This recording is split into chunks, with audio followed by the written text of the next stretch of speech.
আজকে অনেক বড় একটা ক্ষতির হাত থেকে বাঁচলাম। ভাবতেছেন কি ক্ষতি? ওয়েট বলতেছি। আজকে আমার ইঞ্জিনটা খুলি, আপনারা দেখতে পাচ্ছেন। ভিতরের কন্ডিশন দেখার জন্য আমার ইঞ্জিনটা খুলি। যখনই খোলা হয়েছে তো দেখতেছি ভিতরে কোনো মোবিলই ছিল না, অল্প সামান্য, হয়তো সর্বোচ্চ 100 গ্রাম হবে।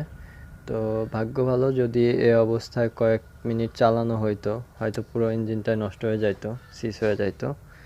তো এটা দেখার পরে খুবই অবাক লাগতেছে। আসলে ভিতরে একেবারেই মোবিল নাই, খোলার পর অল্প একটু বের হয়েছে। তো যাক, আল্লাহ বাঁচাইছে। তো বড় কোনো সমস্যা হয় না ইঞ্জিনে। স্টার্ট দিছিলাম, খুব একটা চালানো হয় না, গত ভিডিওতে দেখছেন। তো এই হচ্ছে ইঞ্জিনের অবস্থা।